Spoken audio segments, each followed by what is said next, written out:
Welcome to The Explainer. Today, we're going to talk about leadership failure and that one thing, that one single asset that if you lose it, well, you're toast. We're talking about credibility. Some leaders, they inspire us, right? They build these incredible things. And then there are the others, the ones who leave a trail of absolute chaos behind them. So, what we're going to do is look at some of the most jaw-dropping examples of leadership failure in modern business. And I'm not talking about small mistakes here. These were complete, catastrophic collapses. And these stories, they are so much more than just yesterday's news. Honestly, they're huge cautionary tales, and the lessons they hold are, well, they're absolutely vital for anyone in any position of leadership today. Okay, so let's get right into it. What's the real-world damage? What actually happens when leadership doesn't just fail, but goes completely off the rails? Just look at this timeline for a second. We've got Enron, Volkswagen, Theranos. When these giants came crashing down, it wasn't just some problem on a balance sheet. No way. It was a real human tragedy. It shattered public trust, destroyed savings, and literally thousands of people lost their jobs. And the fallout, it's like a shockwave, right? It goes way beyond the boardroom.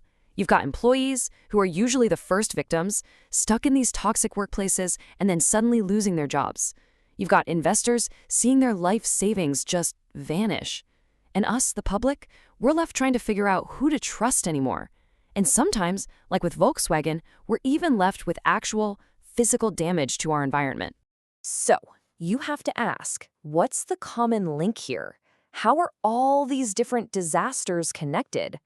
Let's peel back the layers and see what's really going on underneath. And what's so wild is that you see the same things pop up over and over again. This obsession with short-term gains over long-term health, that's Enron 101. Just fake the profits now, worry about it never. A total lack of accountability and transparency. Hello, Volkswagen, where a culture of get it done no matter what led to cheating on emissions tests. You mix that kind of deception with a toxic internal culture, and yeah, you've got a perfect storm for disaster. Okay, so let's zero in on the one thing that was missing in every single one of these cases. It's this unseen currency, something we kind of take for granted until it's completely gone. And this quote from John Maxwell just nails it. Credibility is a leader's currency. Think about that. It's so powerful. It's not just some fuzzy, soft skill. It's your actual currency. With it, you're solvent. Without it, you are bankrupt. Simple as that. So what is credibility, really? At its core, it's just being trusted, being believed in.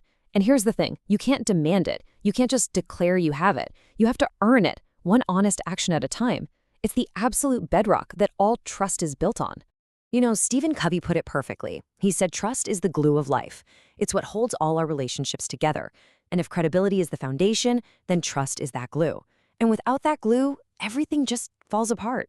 It doesn't matter how great your idea is or how smart you are. But here's where it gets tricky. In today's world, with all the personal branding and curated social media feeds, it is so easy to mix up real credibility with something that just looks like it. Something much more superficial. So we really need to break this down. What is the actual difference between a shiny reputation and real, rock-solid credibility? Because getting this right, it's everything. All right, here's the main difference. Reputation, that's the image you project. It's your PR, your marketing. It can be totally manufactured. But credibility, that's who you actually are. It's what people see you do day in and day out. It's about being real, admitting when you're wrong, and not trying to hide behind some perfect mask. And this image really sums it up, doesn't it? Credibility is all about that harmony between what you say and what you do. It's about alignment. When your actions consistently match your words, trust just happens. It's the natural result. Okay, so we've seen the disasters, we've seen what not to do. How do we flip this? How do we go from these cautionary tales to a real, practical plan for building unbreakable trust? Not just for CEOs, but for all of us. Look, building credibility isn't about being perfect. Nobody's perfect. It's about being intentional. First, you have to know what you actually stand for. What are your core values? Then you gotta be honest. Radically honest, even when it's uncomfortable. Step 3 is being vulnerable. Own your mistakes. It doesn't make you weak, it makes you human.